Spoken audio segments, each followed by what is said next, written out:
buddy, put that thing back in its holster. We haven't gone anywhere. I don't understand. Check out the MichaelDukesShow.com for information on how to get access to the podcast. Welcome to the party, pal.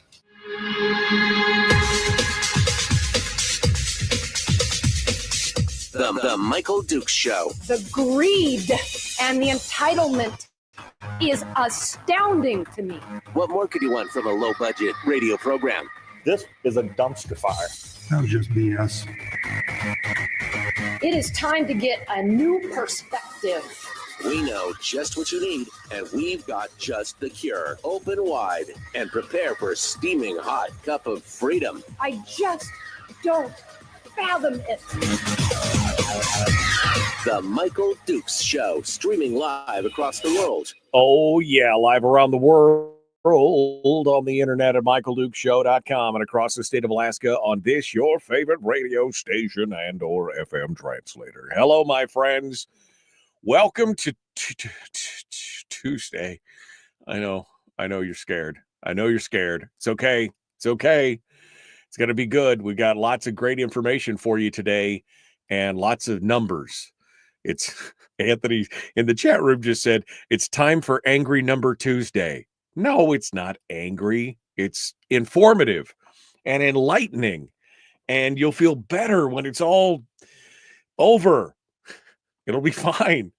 Brad Keithley, Alaskans for Sustainable Budgets, and the weekly top three is right now. Chris Story on hour two, but let's get to it. Good morning, my friend. Angry Number Tuesday, man. Hey, what's happening? What's going on? It's not anger, though, right, Brad? It's not anger. It's you're doing it out of love. It's Truth Tuesday, Michael. I thought we agreed on Truth Tuesday. Oops. It is Truth Tuesday. It is Truth Tuesday. You're a little quiet today, Brad. Uh-oh. Can you hear me? Yes, okay. It's okay. I can hear you. I can turn you up.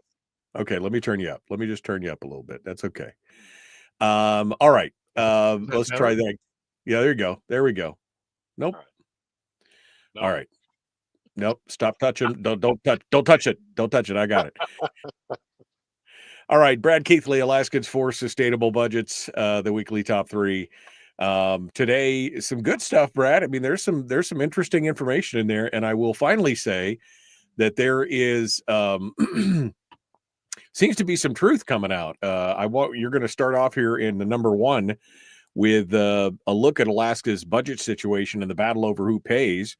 And it starts off with what I think is a deep article. Finally, from James Brooks at the Alaska Beacon. He takes a look at this and says, hey, we got some problems here. So let's get started there. Let's see what you have to say there. Well, I complain a lot about James Brooks on various shows about his failure to use or recognize this fact or that fact. But he's written an article in yesterday's Alaska Beacon. I think it's yesterday's. Yep. The title of it is "As Alaska Legislature Tackles Education Funding, a Bigger Budget Deficit Looms." And the article is not so much about how do we pay for education funding, although it's in part that. It's even if you set education funding aside, there's still a big deficit. And the question is, how are we going to pay for that? And for one of the few times, and for the first time recently, I think James does a very good job of laying out all of the various perspectives. Now, it may be because legislators are finally talking about these perspectives. James tends to write what he hears. And so it may be that legislators are talking about these different issues more than they have in the past. He goes through the various revenue options that are on the table. The governor's proposed overdraw or a draw into the CBR, the oil tax proposals that are out there on the table from Rob Yunt and from Bill Wielechowski, and PFD cuts. And this is what he says about PFD cuts. And it's been a long time since I've seen James write this about PFD cuts. Significant numbers of legislators. He's talking about 75-25, and talking about cutting further the Andy Josephson proposal, essentially, or the House proposal, essentially, Right. to cut down to the $1,000 PFD. And he says significant numbers of lawmakers say that's the $1,000 proposal unacceptably low. Cutting the permanent fund dividend has the same effect as a regressive tax. Same effect as a regressive tax. Maybe that language will satisfy Randy. Same effect as a regressive tax. It takes the same amount of money away from a millionaire and a 6-month-old or a 6-month-old baby. And that's the first time I've seen James recognize the regressive effect of PFD cuts. So he goes through and he talks about these various, proposals on who pays, and I think has a very reasoned, balanced approach to it. At the other extreme, you're beginning to see a bunch of articles about people pushing back on them having to pay. So in Must Read, you can read articles about how Senator Yunt's proposal to wrong segment. I didn't mean for that to come up, so sorry. Go ahead. It's okay. You can see you in other articles in Must Read, for example, you see articles about how bad Senator Yunt's proposal to levelize the petroleum production tax again across all producers, including Hillcorp, is, and how bad it is to tax Hillcorp. You see articles in Must Read pushing back on Wielechowski's proposal to tax oil companies, to reform the tax on oil companies, essentially to get back under SB 21 back in the coming decade where we've been in the past decade in terms of share of the gross. And then you see, I was stunned by this one. There was an op-ed in the Juneau Empire by none other than Bill Corbus, who is Frank Murkowski's Department of Revenue head and one of the richest men in Alaska. Corbus took an opportunity in the Juneau Empire to write a My Turn, a community op-ed, and the headline of it is "It's time to eliminate the permanent fund dividend." Yeah. We went over this one last week, and it was it was a blood sport when we discussed it. Well, so it's like, everybody is now out trying to defend their take by pushing the burden off on somebody else. And it's just sort of a free for all in terms of the battle over who pays. It is encouraging, and at the same time we see continued proposals to increase spending. The K through 12 revision is now $1,000 BSA, still way over more than what we can afford based upon current revenues. And we see other articles coming out with proposal or conversations about how much Medicaid, the state's share of Medicaid, is going to go up over the next decade. Everybody's sort of positioning themselves for the next battle over revenues. But it is encouraging to see, James step in there with what I think is a balanced article about who pays. Now, from here on out, it's going to be a push. The Senate has essentially said they're not going to go into the CBR. The House has said they're not going to go into the CBR for a CBR vote. So you've got to close it somehow, and that's either going to take PFD cuts in order to divert revenue that otherwise would go to largely to middle and lower income Alaska families into the budget. Essentially, how did James put it? The same effect as a tax to divert that revenue over into the budget, or you're going to have to do oil taxes. That's what's on the table so far. Interestingly, we've not seen a resurrection of Ben Carpenter's proposed sales tax, the substitute revenue source that Ben talked about last session, and I think that's probably the most effective tool in terms of spreading the burden broadly. And by spreading the burden broadly, you reduce the impact on everyone. You have the biggest divisor, so you have the smallest quotient as a result of that. And the sales tax would also sort of trigger everybody to get in the game of pushing back on spending. The problem with the proposals currently on the table, if you do PFD cuts, the top 20%, the oil companies and the non-resident industries don't care. Right. because they're not going to pay any share of it. If you do oil cuts, Alaska families, most Alaska families don't care because, or oil taxes, most of Alaska families don't care because you're taking it from the oil companies. So we haven't yet gotten to the discussion, I think, personal responsibility in this state Well, for a share of the spending that a lot of people are pushing for. and that seems to be part of the trend here. I mean, the taxes that they're talking about, the Yunt tax, even Wilikowski's tax, and then there was another tax that was going to tax online sales from online vendors outside. So that's outside as well. So it's all these taxes that are away, generally speaking, from the public, so they don't feel the pinch. I think it's kind of like that's what they're focusing on. They're not focusing on something that's broad based and would get people's attention. Yeah, everybody wants somebody else to pay, right? I mean, so Bill Corbett wants middle and lower income Alaska families to pay by wiping out the PFD, which incidentally would essentially indemnify or protect Corbett from paying anything, since he's one of the most wealthy in the state. Some people want oil companies to pay more, and I think oil companies should pay more because I don't think they're paying what the Constitution requires, which is the maximum yield. But a lot of people say, well, we just need to tax the oil companies and that'll be the solution. So at this point, everybody's trying to push the burden off on somebody else, saying somebody else should pay. And I think James Brooks's article captures that well, that although it doesn't really put it in those terms, but the effort of most people to try to push the burden off on somebody else so they don't have to be part of the solution.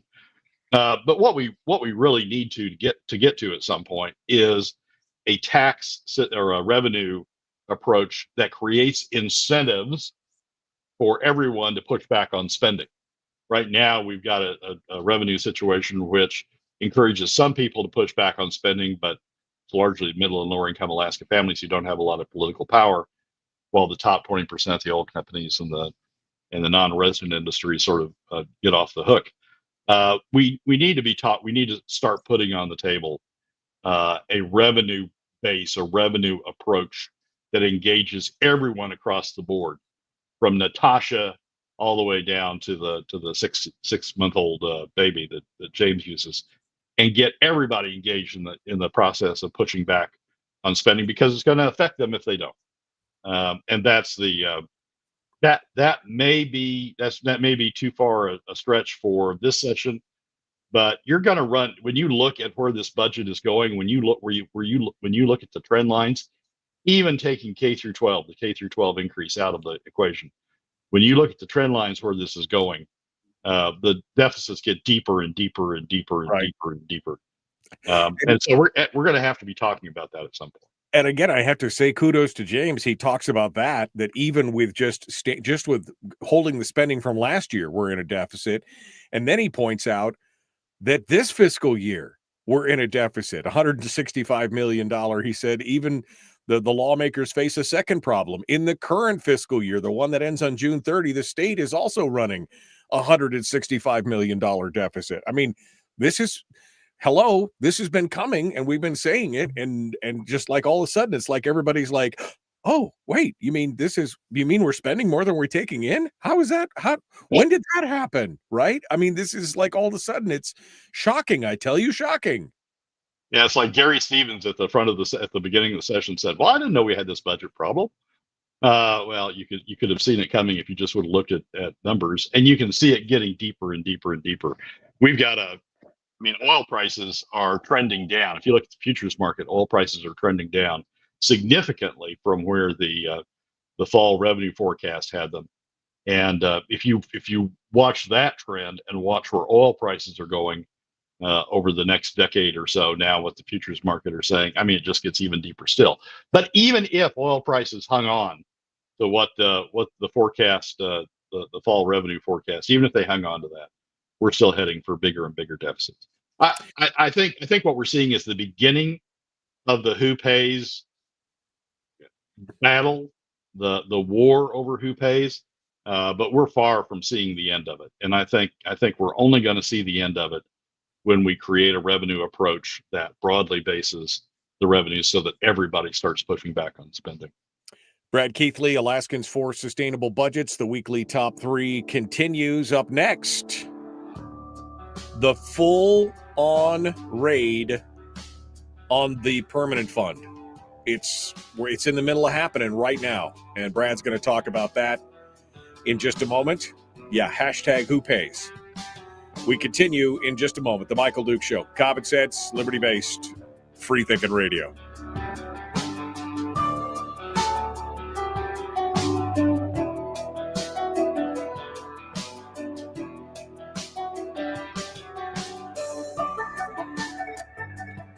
If you missed the show, you can listen to it on your time with Dukes On Demand. Oh, and it's free. Like America used to be. Streaming live every weekday morning on Facebook Live and MichaelDukesShow.com. Okay, Brad Keithley, Alaskans for Sustainable Budgets. The weekly top 3. Brad in an undisclosed secret location, enjoying music from around the world. How you doing, my friend? I'm doing great. I'm actually in Chicago. This is my pre St. Patrick's Day run. I'm seeing a concert tonight by longtime favorites, the Step Dancing Crew, and then tomorrow night with Irish singer Karen Casey. So, I've run up to Chicago to do it. I'm doing a little St. Patty's Day. We're about to do the thing. We're getting ready for the Day of Green. That's what we're doing. It's going to be fantastic. Well, good. I'm glad you. Chris just checked out. He said, "I don't think I can handle a Brad segment this week. We'll check back in tomorrow. Goodbye." It's hard, man. It's hard sometimes. I mean, it's a frustrating thing. It is. Especially since this has been something that we've been warning about since 2014 and saying we got to get our ducks in a row, and it's just not happening. Anthony said, "Ooh, this is a novel. Legitimate question. The PFD is probably cooked and taxes are inevitable. I know that MD and Brad are advocating education and preparing to ensure that those taxes are fair and regulated in that scenario. But I'm genuinely curious what mechanism could be used to just not wind up the same people who've devoured the PFD arbitrarily and regularly increase those taxes to offset their preposterous spending problems. I feel like there's a lot of misplaced trust and faith in the system happening here."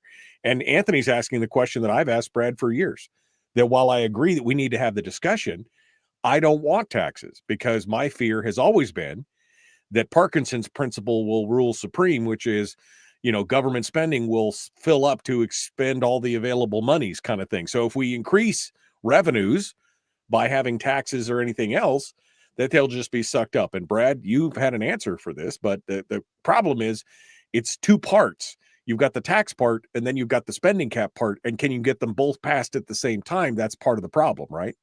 Well, I think it's part of the problem. It is part of the problem. But Michael, what incentives work? Incentives work. I mean, that's the economist's answer to virtually everything. Create the right incentives, you'll have the right answer. And the problem we have in this state is we don't have across the board incentives to push back on spending. In fact, we have created a system where we have incentives to increase spending, incentives among some people to increase spending. By doing it through PFD cuts, you push the burden off on middle and lower income Alaska families.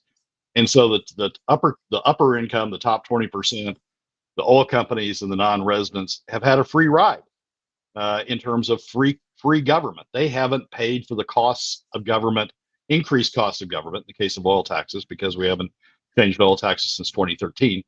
They've had a free ride on the increased costs of government. They pushed all that burden off on middle and lower income Alaska families.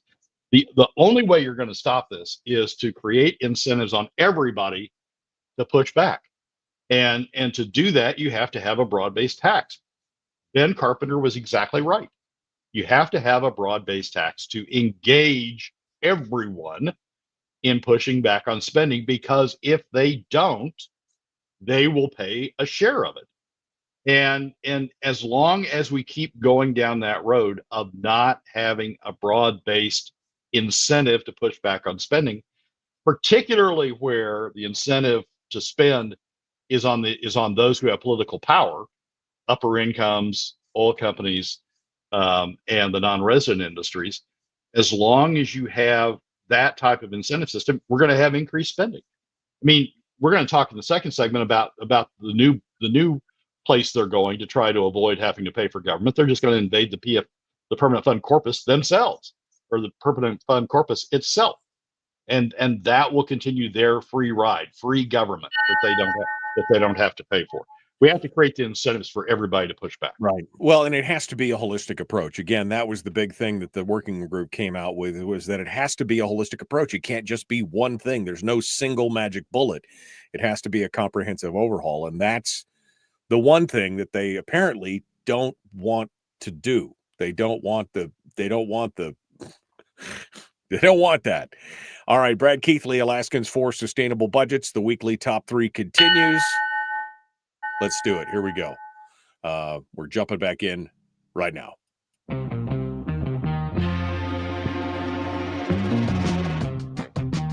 The Michael Dukes Show. Seriously humorous with a pinch of intellect. Sorry. That is humorous. Here's Michael Dukes.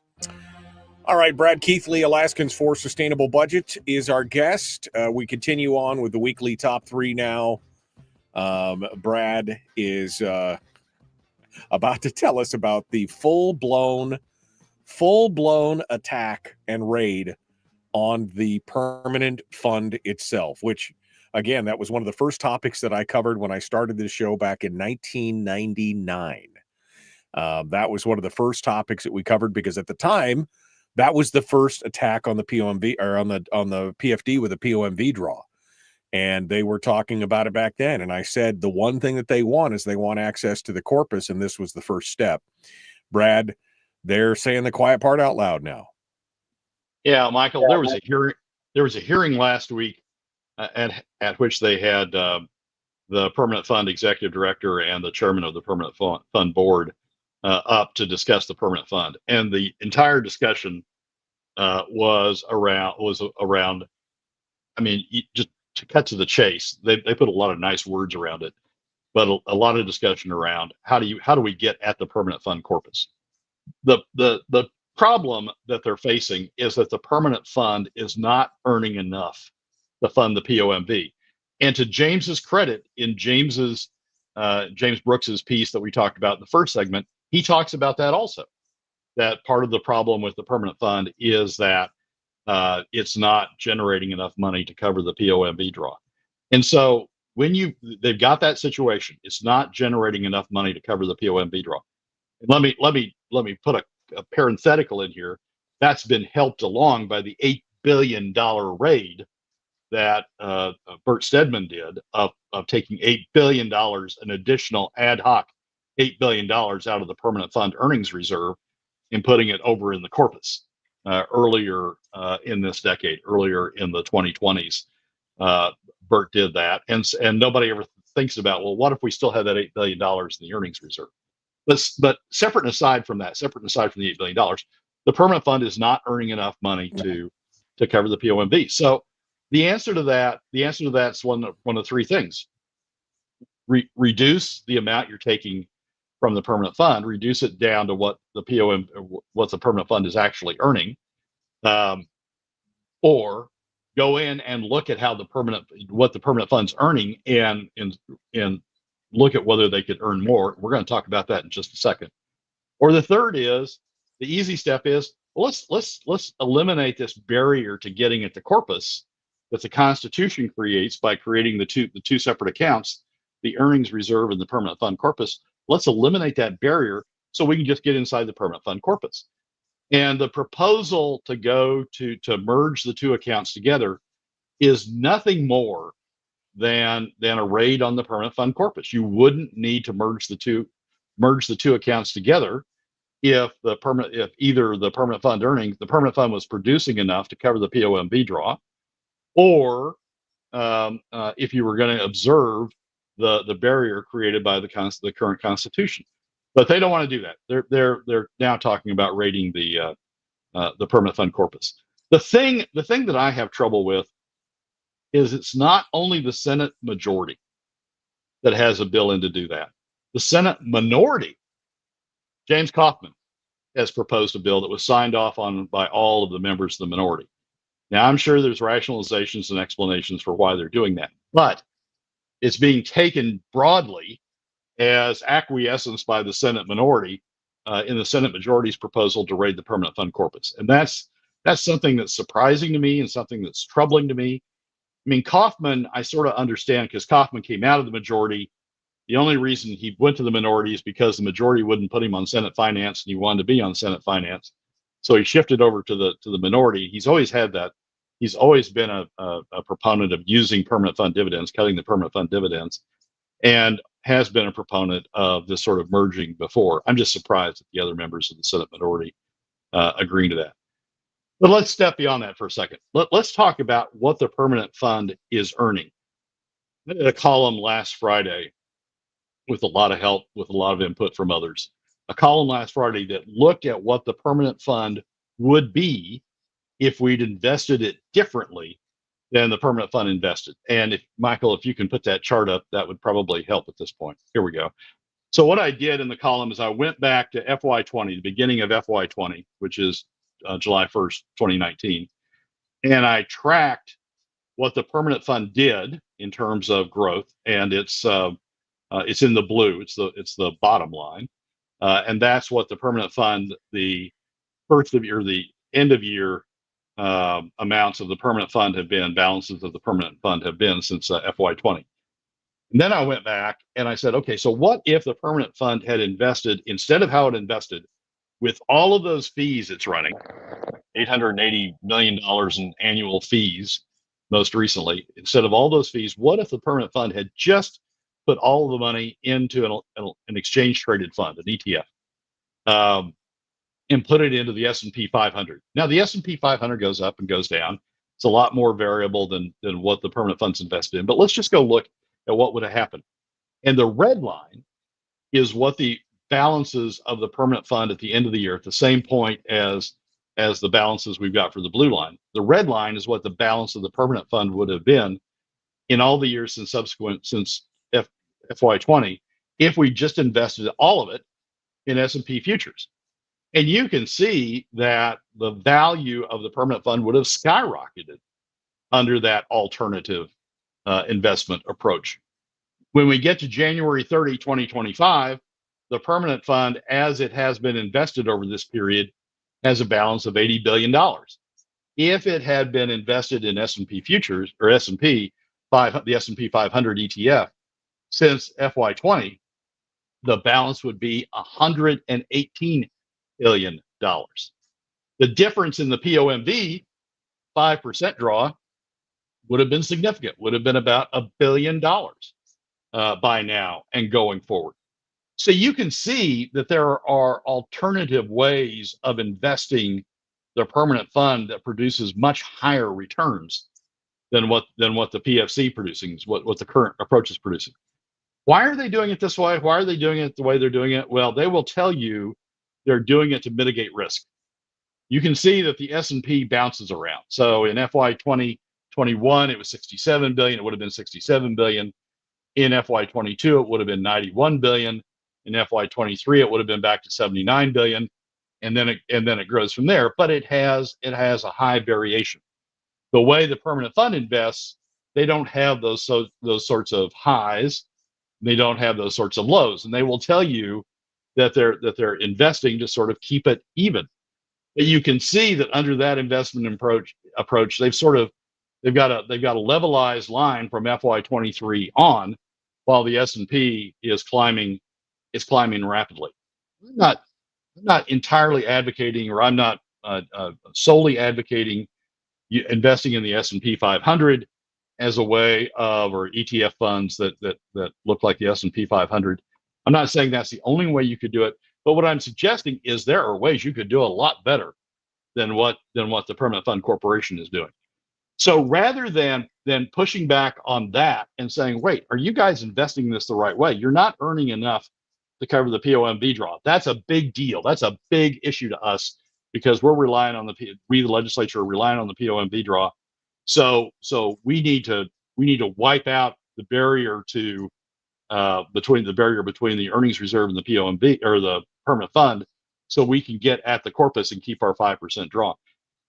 That instead of saying that, they could be saying, and they should be saying, wait, are you guys investing this right? I mean, you're investing it in a way that produces a steady state of return, sort of flatlines the return, but you're not producing it in a way that grows the fund and would grow the POMV draw and would lessen our revenue problems elsewhere by doing that. I think this is the issue of focusing on how the permanent fund is performing is a big issue that we need to be taking on, rather than trying to separate the wall between the earnings reserve and the corpus. I want to read one comment that I got in response to that, and this was a comment to the column that said, this is what the investing in the S&P did. The comment was the Nevada PERS, the Nevada state retirement system, does just this. It invests in the red line. They have a total of 2 employees, and they simply invest in broad, low-cost stock and bond indices. Net of fees, they blow most public investment houses out of the water. Getting fancy with alternative investments, as the permanent fund has done, comes with high fees and the need for $300,000 plus employees to manage it all. You really need to be beating the market significantly to justify those fees. That missing $38 billion, and he's talking about the gap between the red and the blue, that missing $38 billion will be producing about an extra $2 billion per year from the POMV. It's actually about $1 billion. It grows over time, but it's actually about $1 billion currently. But it's not like no one else does this. I mean, there are other state investment houses that do exactly this. They don't try to beat the market. They don't pay a lot of fees. They don't hire a bunch of expensive people. They invest in a broad-based market measure and ride the curve. And sometimes the curve goes up, as it did with the S&P between FY21 and FY22, and sometimes the curve goes down. The wave goes down, as it did between FY22 and FY23. But on the whole, it's performing better, and Nevada's performing better as a result of that, performing much better than the Permanent Fund Corporation's doing. So I think there's a third way, not rating the corpus as the Senate majority is pushing, as the Permanent Fund Corporation itself is pushing, not rating the corpus, not necessarily lowering the return as others are pushing to maintain, to match what we're taking out of the permanent fund with what the permanent fund's earning. But I think looking at what the Permanent Fund Corporation itself is doing is where we ought to be focusing a lot of attention, because even this rudimentary look at comparing it to the S&P 500 shows you that it's flatlining at a time that other parts of the market are growing significantly. Well, and in fact, these market indices, although they do swing harder than the permanent fund does, the trend line is still always up. I mean, the permanent fund took the same dip in the 22 to 23 year. It just took a smaller dip, but it also means that the growth is much smaller. And if you look at the overall growth of the indices versus what the permanent fund has been doing, it's still a net gain. I mean, that's the thing. It's the net gain in the long run. Why aren't we looking at that instead of, well, we want to equal it? We're getting no growth, and we're essentially been sitting at $80 billion for the last 2 or 3 years. I mean, and competing funds are 38 billion dollars more. Who at the permanent fund is not going, well, that we should be doing something? Is it just I'm making $300,000 a year to make this flat line, so that's okay? I mean, what's going on? They've gotten. I think the answer is the Permanent Fund Corporation has gotten into a bureaucracy, a mindset of a bureaucracy. We have all these advisors because then we can't be blamed for something going wrong. We have all these advisors to tell us what we're doing, and then because we're investing in all these private equity deals, we need to hire expensive people to look after the private equity deals, to make sure somebody's not ripping us off. And after you do all that, you've got a huge cost base, and then you've got people invested in that cost base. Well, Johnny's my friend. He's an advisor. I don't want to cut him, or I don't want to cut my salary, and I don't want to have to cut the number of people that we employ at the Permanent Fund Corporation, the number of people we've built up over time, and we have a board that doesn't understand any of this. We have a board that's made up of politicians. I mean, Governor Dunleavy just did it again by appointing John Binkley to the board. John Binkley's a nice guy, deserves to be in the Alaska Business Hall of Fame, but he's not an investment guy, right? And a market investment guy. And so we have all these people on the board, none of whom really understand this stuff. So I think we've sort of created, if you talk about your bureaucracies and bureaucratic, just stick in the mud. That's what we've got at the Permanent Fund Corporation now. And and rather than diving into that and saying we ought to be doing this a lot differently, rather than diving into that, what the Senate majority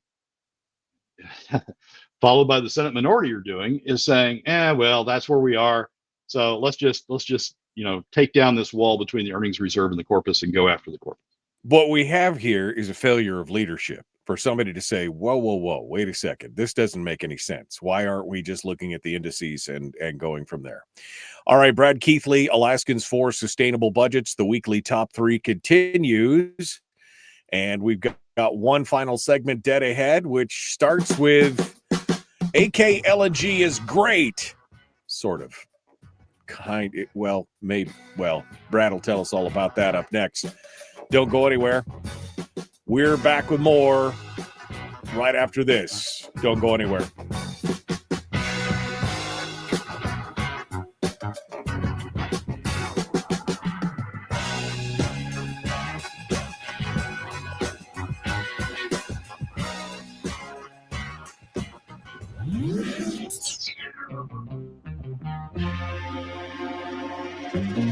Listened to by more staffers in Juneau than any other show, because their bosses told them to. And after what they just heard, oh man, they're going to be pissed. You're a bad, bad man. The Michael Duke Show.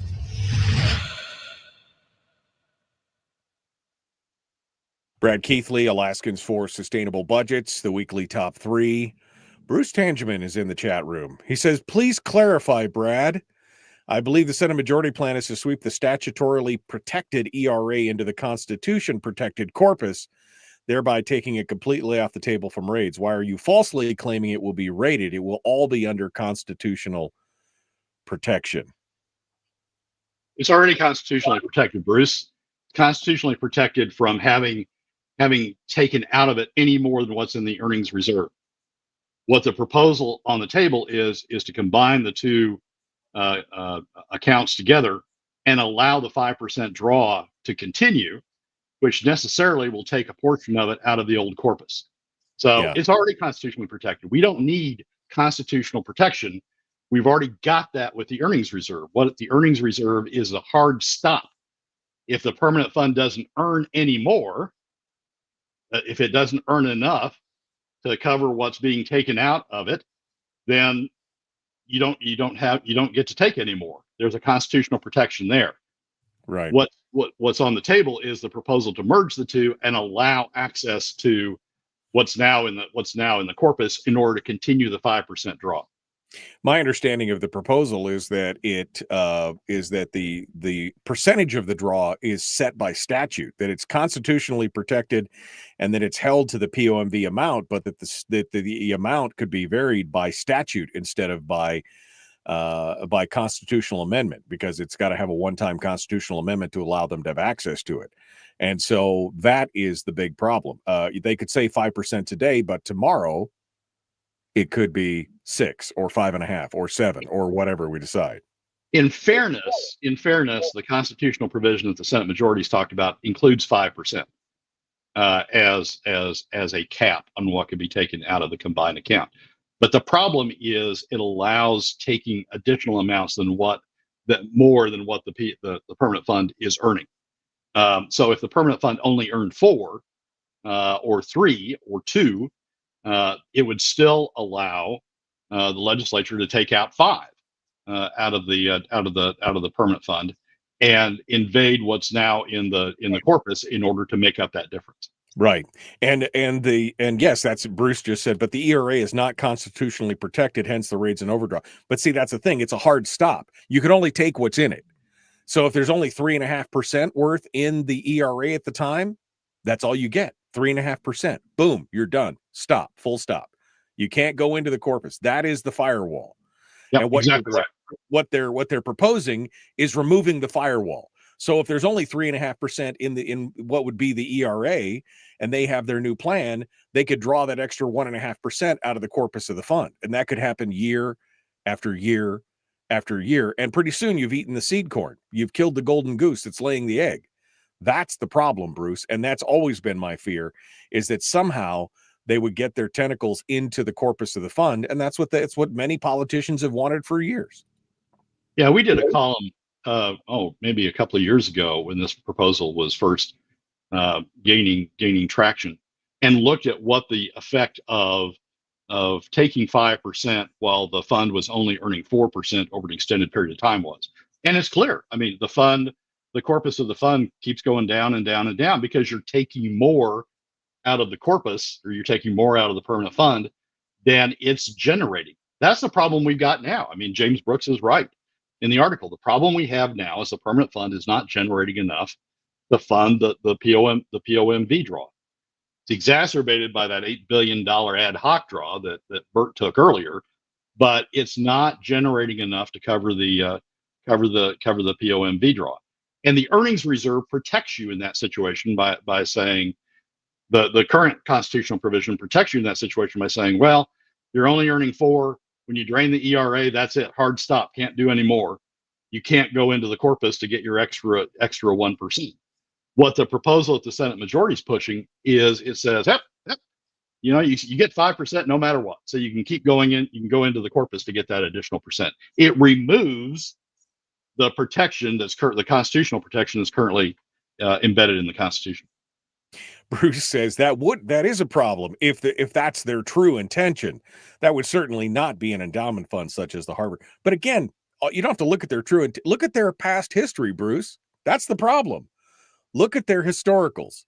Past performance is indicative of future results. They have spent every dime available to them.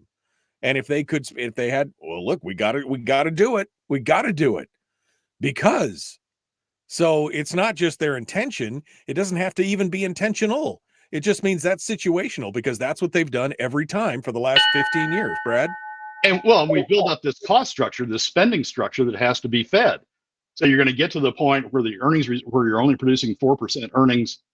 And the choice is either you take 5%, which the Constitution would then permit you, or you tax people.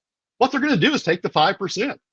And that's what they're setting up, the ability to continue to do by eliminating the firewall that's currently existing between the corpus and the earnings reserve. Brad Keithley, Alaskans for Sustainable Budgets, the weekly top 3. Let's get to it. Here we go. The Michael Duke Show. Not your daddy. Wait, sorry. Not your daddy? Ooh, not your daddy's talk radio. Whew. I was scared for a second. Thought we were going down. Here's Michael Dukes and the show. All right, Brad Keithley, Alaskans for Sustainable Budgets, the weekly top 3. We continue now, number 3. AKLNG is great, sort of, as long as you don't look under the covers, right, Brad? It's like, yeah, that's the deal.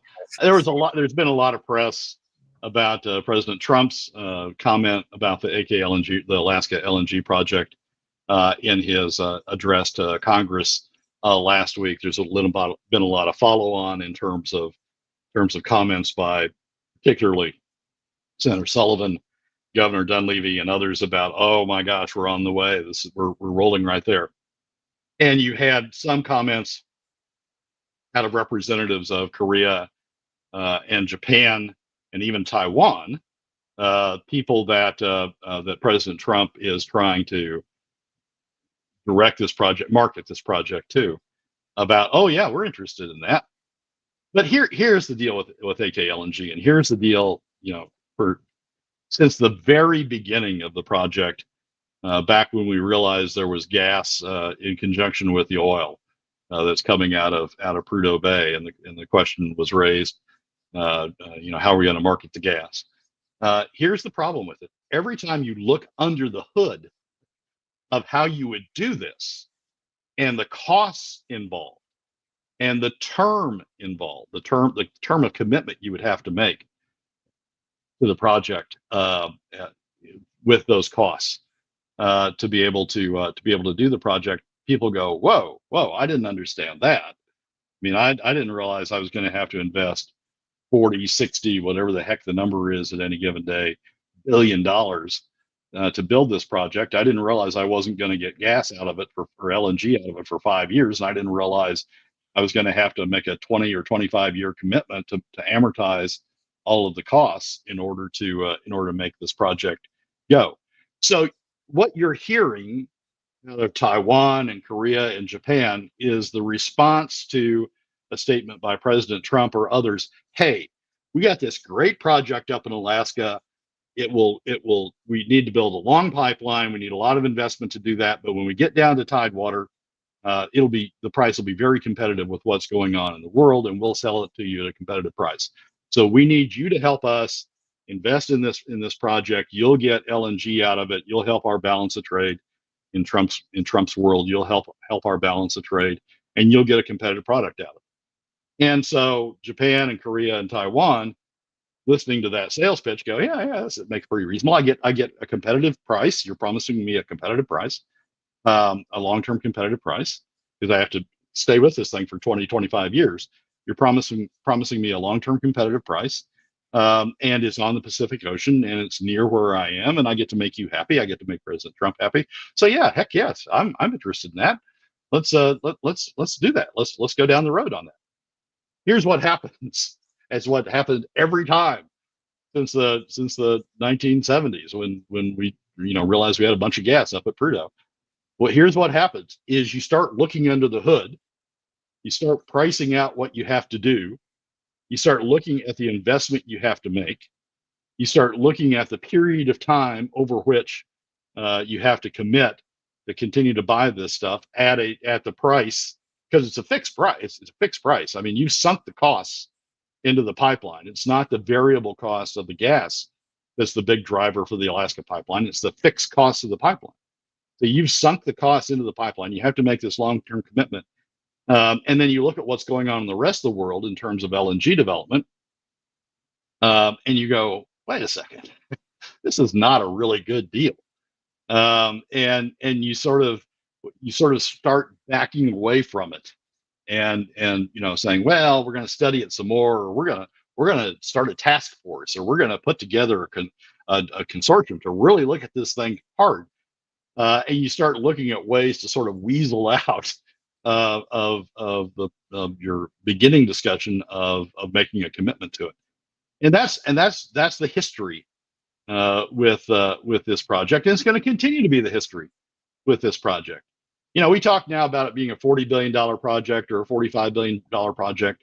With the tariffs that the president has slapped on steel from other countries, and the higher cost of steel that you have in the U.S., not to mention, I don't think we have a U.S. plant that rolls pipe in the size that we're talking about, the 48-inch pipe of the size that we're talking about for the AKLNG project. With the tariffs you've slapped on, with the increased costs the cost inflation that's gone on in the industry as a result of a bunch of people building LNG plants. There's only so many specialists. There's only so much, supply of capability of building LNG plants. And now we've got a huge number of LNG plants being built. So we have a strain on that supply, being able to build it, the construction supply to be able to build it. And so we're having rising costs going on with those construction costs. Once you look under the hood and you see it's not going to be $40 billion, it's probably going to be closer to $50 or $60 billion, going back to its old cost structure. And then you look at, so what am I getting out of this? Trump has a 4-year term.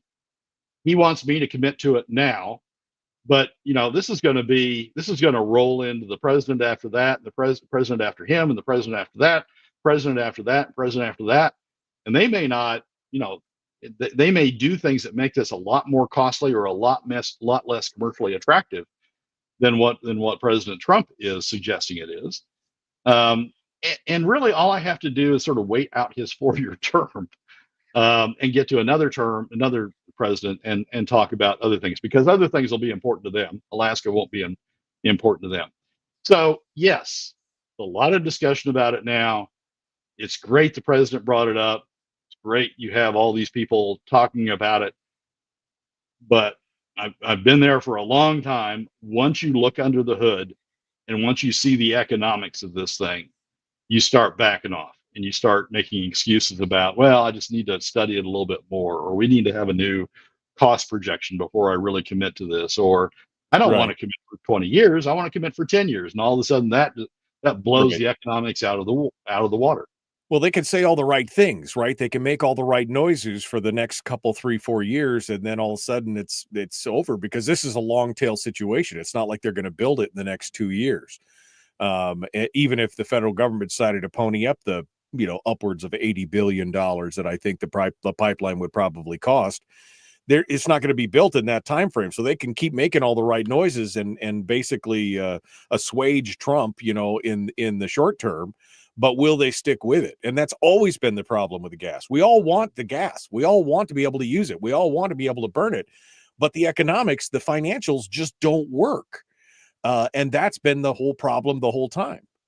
Yeah, and a lot of it, Michael, is the way there's a huge difference between the Alaska project and the projects on the U.S. Gulf Coast, or the projects in Mozambique, or elsewhere, or the projects in Qatar, elsewhere around the world. And that is, it takes a huge pipeline to get the gas from the North Slope down to Tidewater, down to the gasification plant.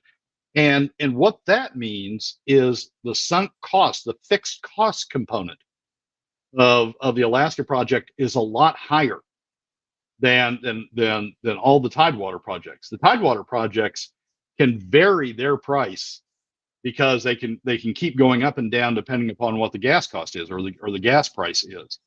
And they have a lot more flexibility than Alaska does. Alaska, it may be a competitive price today, but if Qatar puts on another project and decides to cut the price because they'll just take less for their gas in the project, they don't have that much fixed cost, they'll just take less for the gas. All of a sudden, the Alaska project becomes a lot less competitive, and Alaska can't cut its price because most of that price is built on fixed costs. Brad Keithley, Alaskans for Sustainable Budgets, the weekly top 3. We'll get Brad's final thoughts in the after show during the break here. Brad, thank you so much. Enjoy your weekend of Celtic music prior to St. Paddy's Day. Thanks for coming in.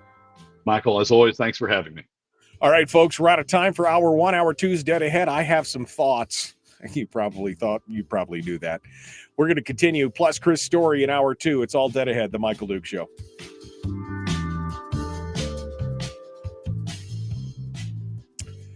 I know that there's a lot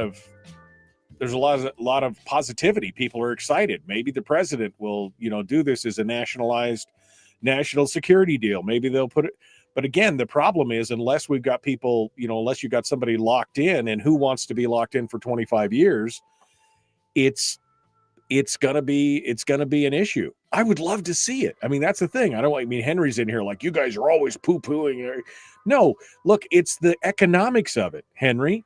I'd love to be burning natural gas from Alaska right now. I would love to do that. But you just can't make it happen on the metrics. Somebody's got to pay for it. And if it's 80% subsidized and delivered at 30% over market value, do you want to pay 30% more and have all the money that was paid for, 80% of it coming from the government? It just doesn't work, Brad. Final thoughts here. Well, it does. The economics don't work. Yeah, maybe the federal government builds it as a national security, sort of like you build an army base or you build ice-breaking tankers, and cost is sort of irrelevant to them, and they will commit to, maybe they'll commit to sell it at the world price. They'll sell it on an index as opposed to what the cost is they've incurred, and the federal government decides to take the hit.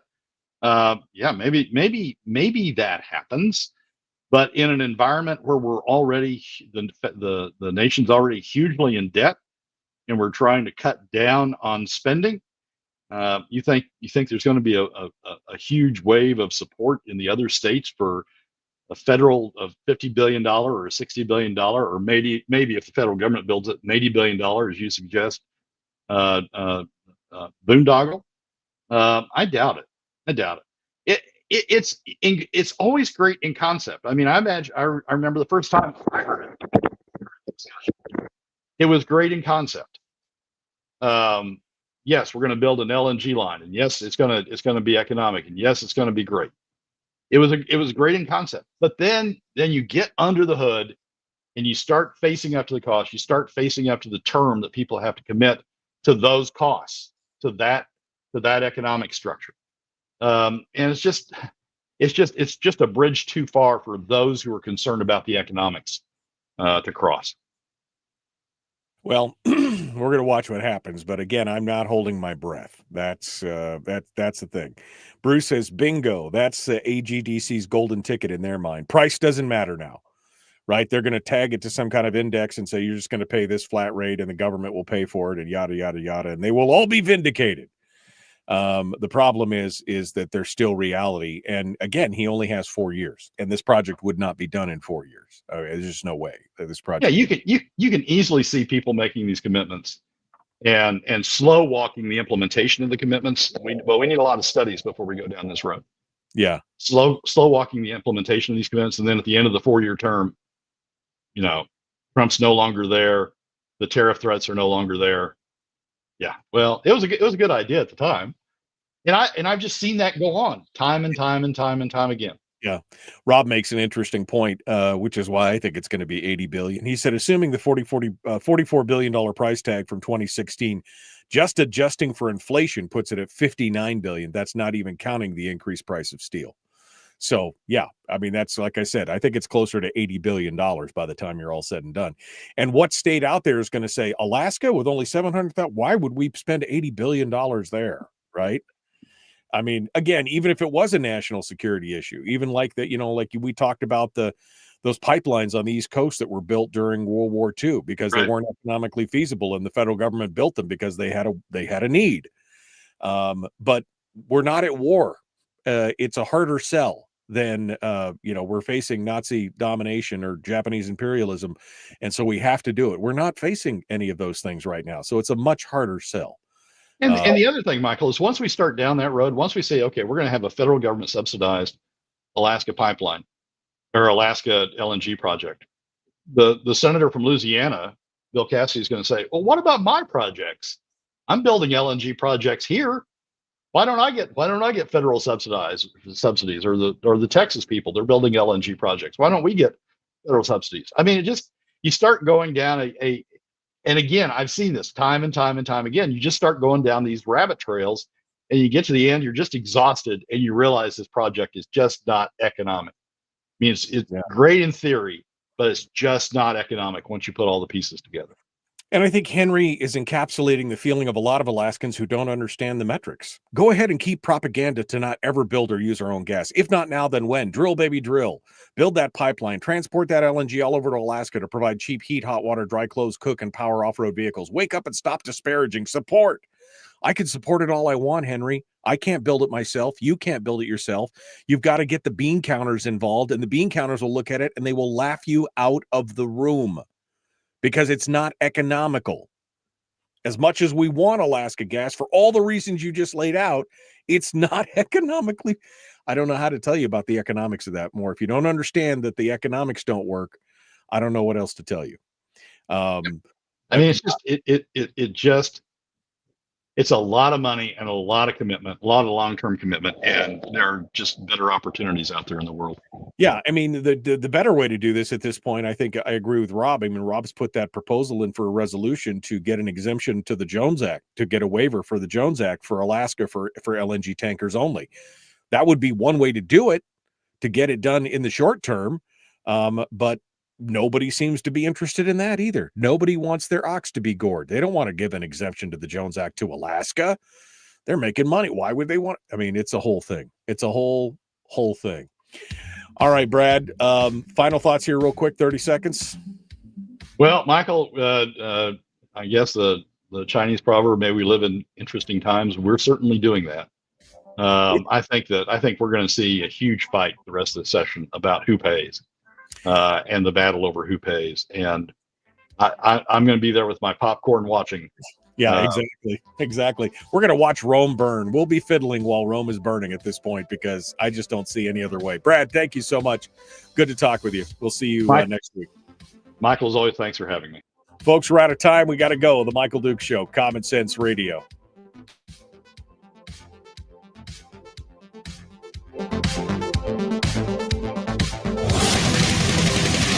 Whoa, buddy. Put that thing back in its holster. We haven't gone anywhere. I don't understand. Check out the MichaelDukesShow.com for information on how to get access to the podcast. Welcome to the party, pal.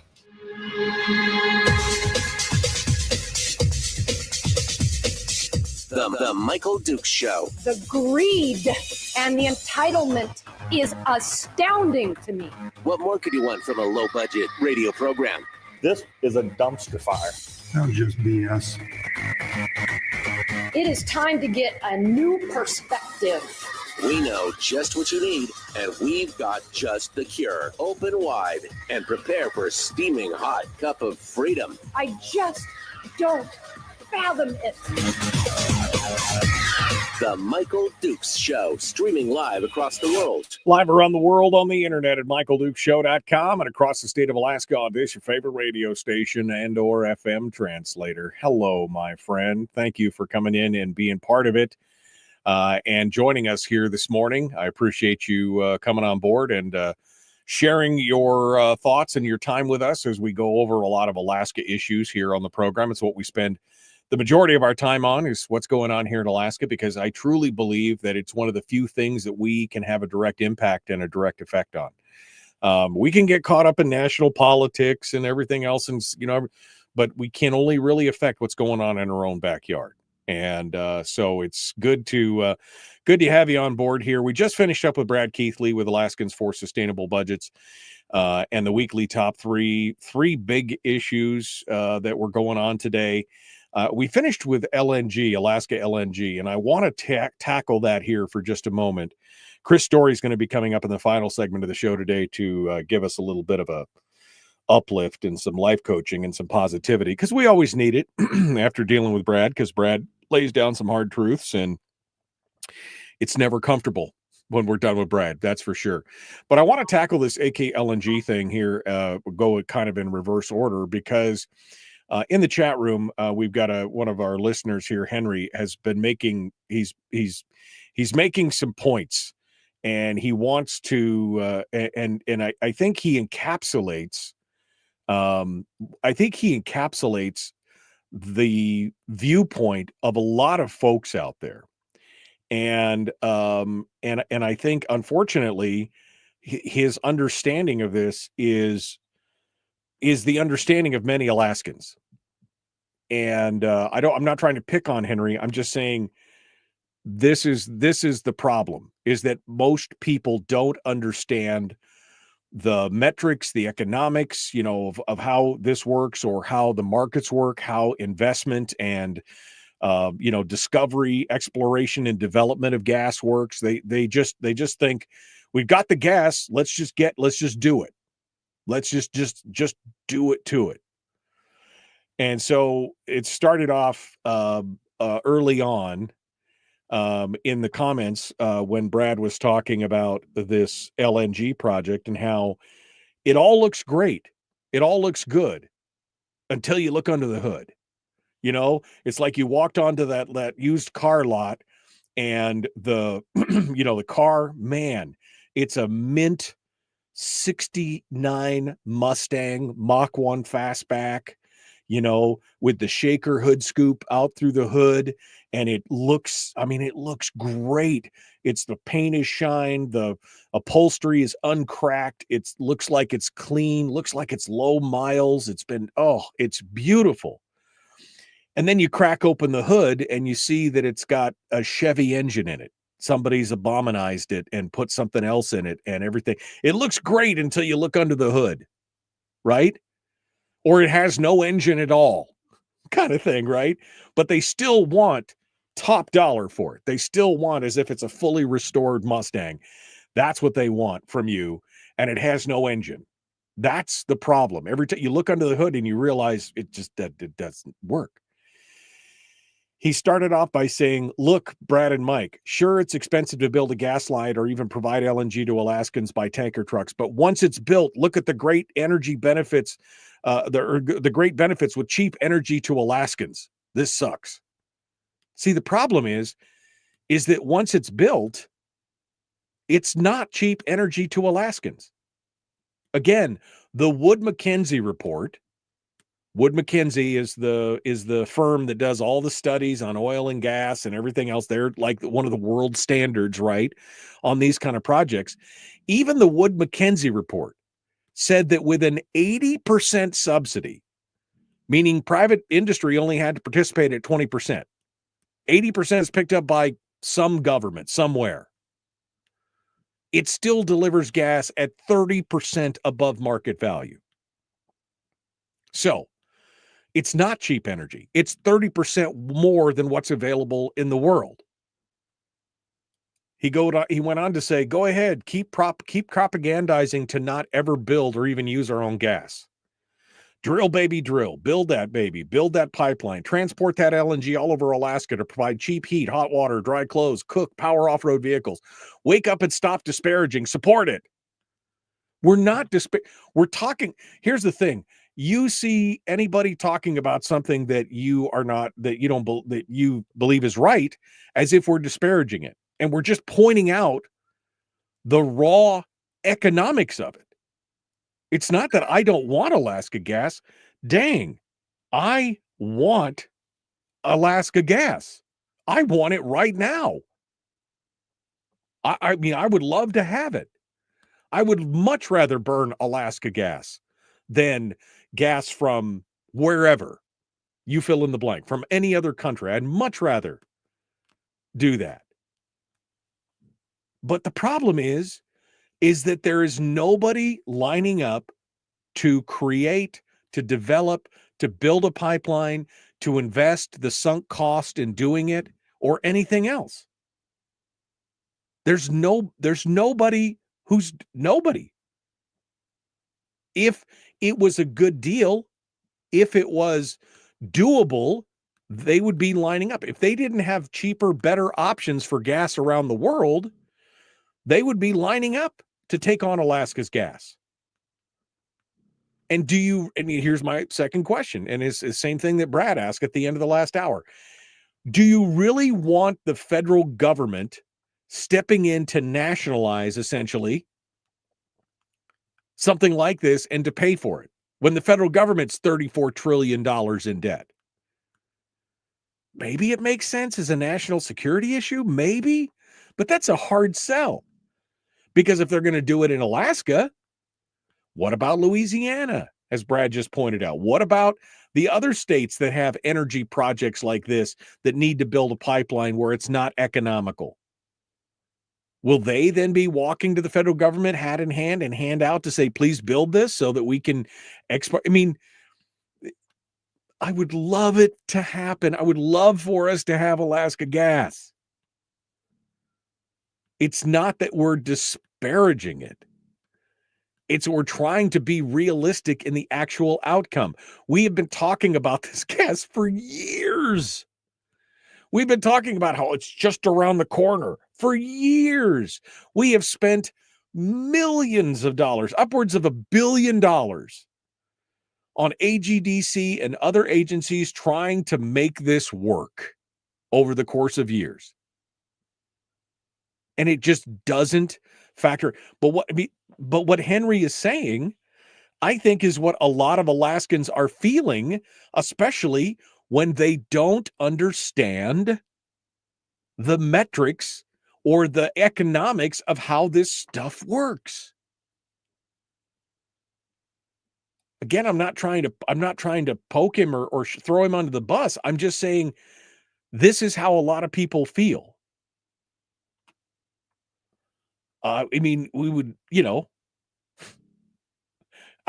I would love it, but it just is not going to happen. I don't think. Now, if the president, because again, the president is not a dictator, as much as everybody calls him a dictator, and he's going to. The president just can't say we're going to build it. He's got to convince the yahoos in Congress that we need to build it. They've got to appropriate the money. They've got to do all those. It's not just something that he can wave his hand and make it work. And as Brad pointed out, even if, even let's just say that he was able to convince the Congress critters to get behind it. Even if he was able to convince them, it's not going to be done within his term. And then who's president next? Maybe J.D. Vance, maybe. You just never know. It could be somebody else. And will they continue on? Or will the project be stopped? Or even if the project is finished in the next 4 years or 8 years or whatever, do they change the rules when a new president comes in?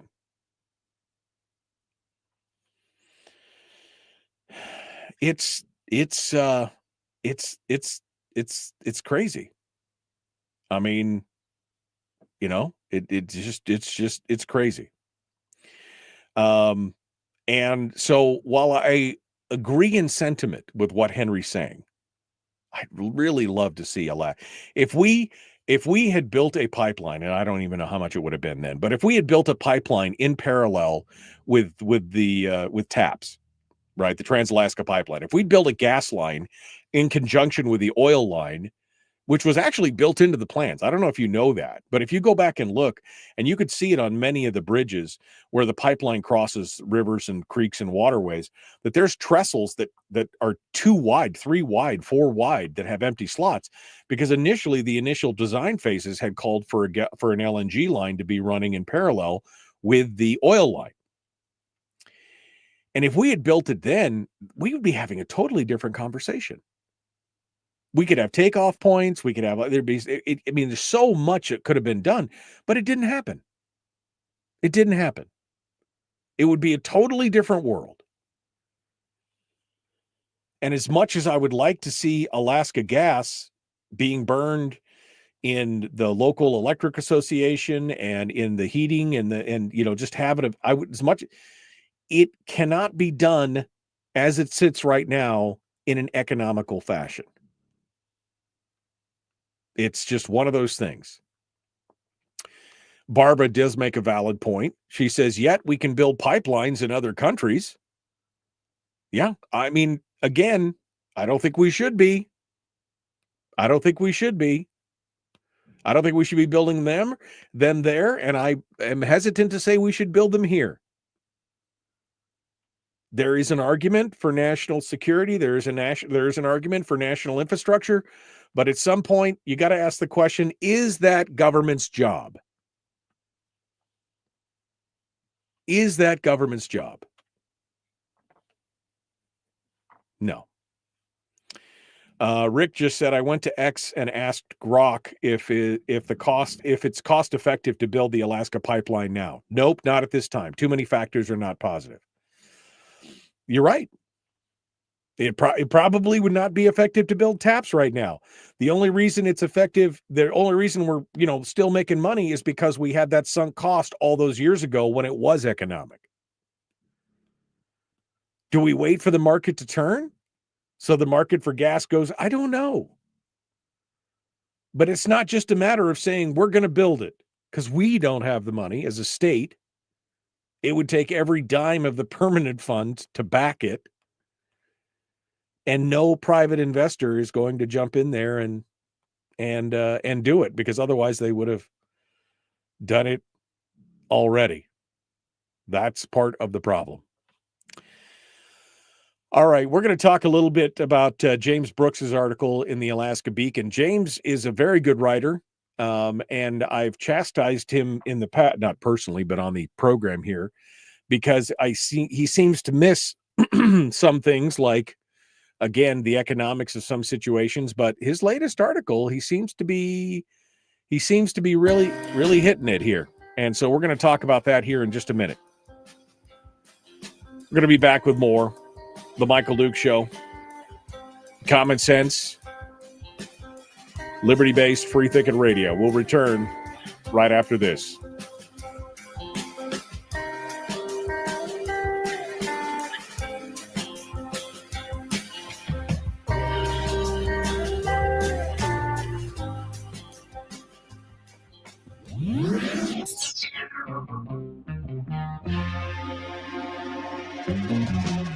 Running on 100% pure beard power. Oh, also some coffee. We dip our beard in coffee. Ha, nice beard. The Michael Duke Show.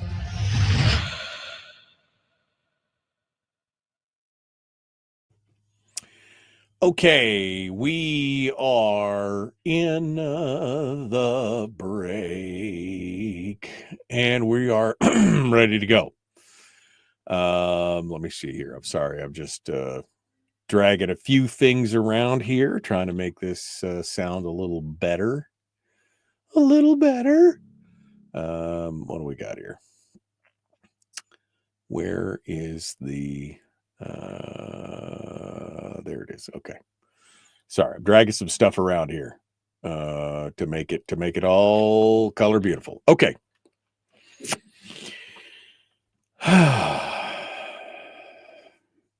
Is it government's job to provide babysitting? No.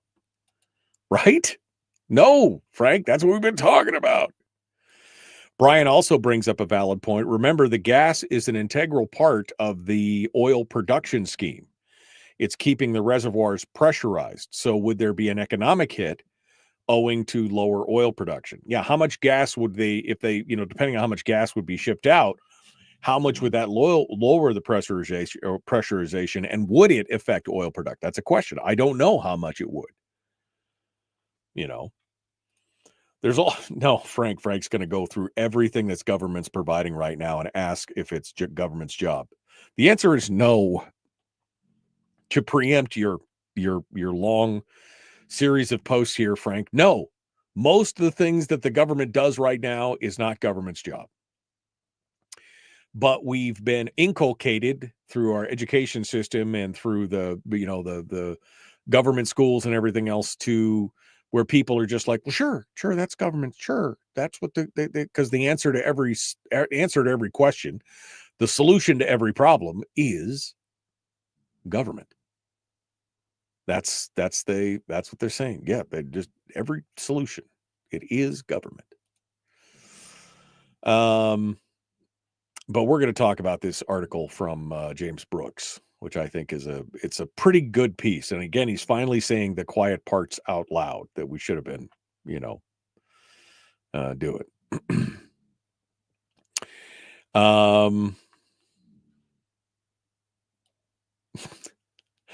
Invading Canada? No, Harold, I don't think that Trump is going to invade Canada. I think there's a lot of posturing going on both sides at this point. I thought that both Dan Bongino and Glenn Beck both had some pretty astute observations on the behavior of the president, and that there is a pattern. If you look at his behavior, if you look at his the way he operates, there is a I think Bongino called it maximalism, where he says something outrageous and demands something huge as a maximalist position, and then works backwards from there towards an actual immediate solution. That he says something so outrageous that it gets everybody stirred up, and then they smooth them down and they meet somewhere in the middle on it. And it's an interesting analysis. And as I found myself nodding as I was listening to both of them talk about it. So I think what you see from the president a lot of times is not rhetoric, but calculated. It's calculated outrageousness, I guess is what I would say. So there you go. Oh man, that does sound. He says his daughter just dropped off a package of ribeyes and asparagus. That's a combo that I could get behind right now. Big old fat ribeye with some asparagus. I could get behind that right now. Oh man, so good. So good. All right. here, see if there's anything else that you guys have said. There's got to be a way to think outside the box to find a cheaper alternative than a pipeline then, says Armed and AK. Yeah, well, again, the short-term, easier fix is, again, an exemption to the Jones Act that allows you to ship it via LNG ship from the North Slope to Tidewater into Kiski. But you'd have to get an exemption. That's the problem. You have to get an exemption to it. Here we go.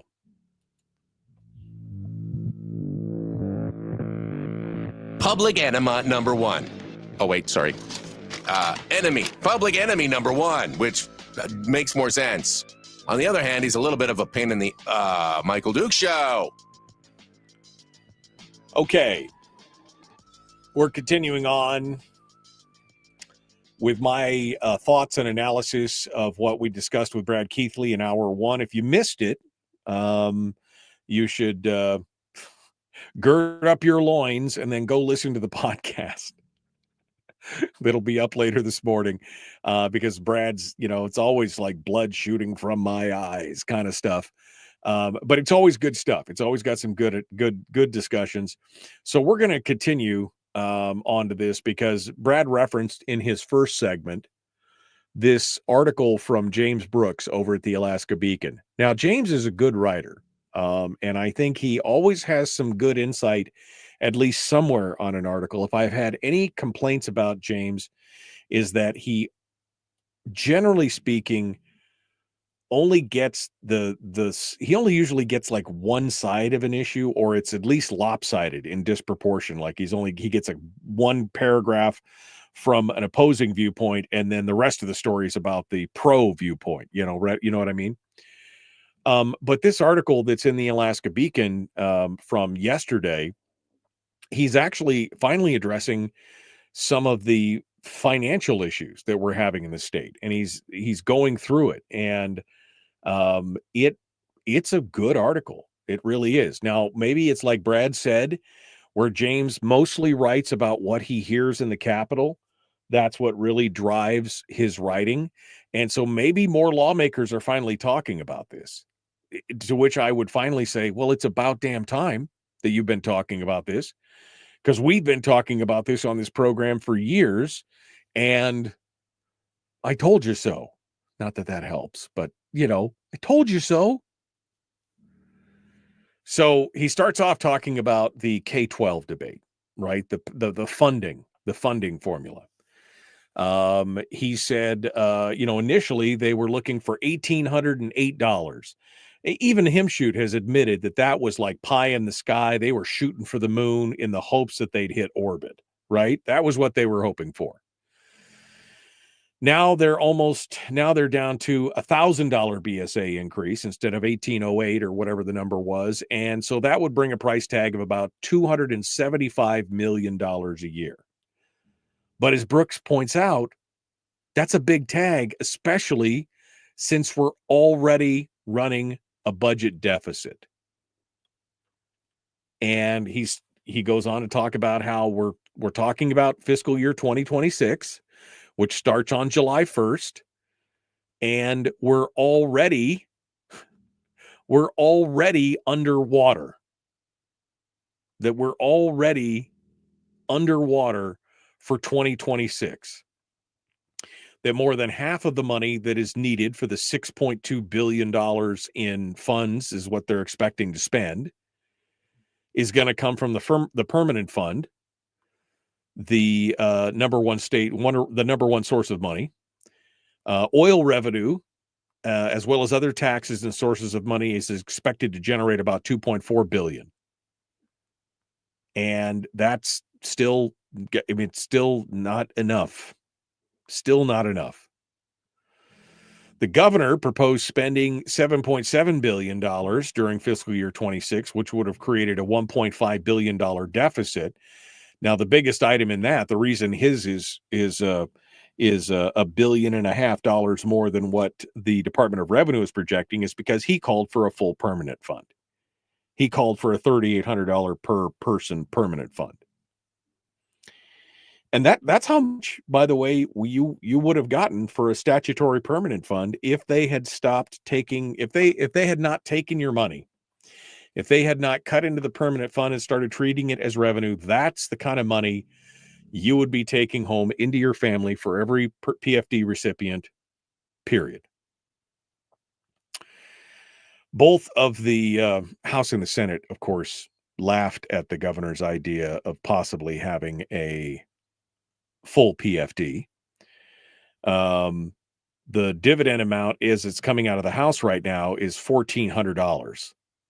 But do you really think that that's going to happen? Do you really think you're going to get $1,400 per person? Because that still leaves a $462 million deficit. $462 million, and that's again without the education spend. And so the Senate Finance is talking about, well, should it be $1,000? He goes on to say, James Brooks does, how will they pay for it? If Senator Stevens' position holds and lawmakers are unwilling to spend from savings to balance the budget, they have a few options. They have few options available. The size of the deficit means that lawmakers cannot close the gap by cutting services, although they could go quite a ways to doing that if they just no political will. He says a $400 million deficit is larger than the budget of the University of Alaska or the Alaska Department of Corrections. Health funding and education funding, the largest sections of the budget, are rising, not falling, and every other section of the budget is too small to make a substantive difference. If they do address the deficits through cuts, they're more likely to turn to the permanent fund dividend, it's a cut to the permanent fund, but it's not a cut to spending. It just means that they suck the money out of the permanent fund and they spend it somewhere else in government. $1,000 permanent fund dividend plus the House proposed education increase results in a deficit of about $200 million. Eliminating the deficit entirely. So if you got the House education proposal and you put it in place and you spend the extra $275 million and everything else, to eliminate the deficit entirely, you'd have to reduce the dividend to about $736 per recipient. So no longer 75-25, more like 82-18, something like that. Significant numbers of lawmakers, says James Brooks, say that's unacceptably low. Cutting the permanent fund dividend has the same effect as a regressive tax. It takes the same amount of money away from a millionaire and a 6-month-old baby. Now, 6-month-old babies can't get the dividend, but you know what I mean. You see his point. You see his point.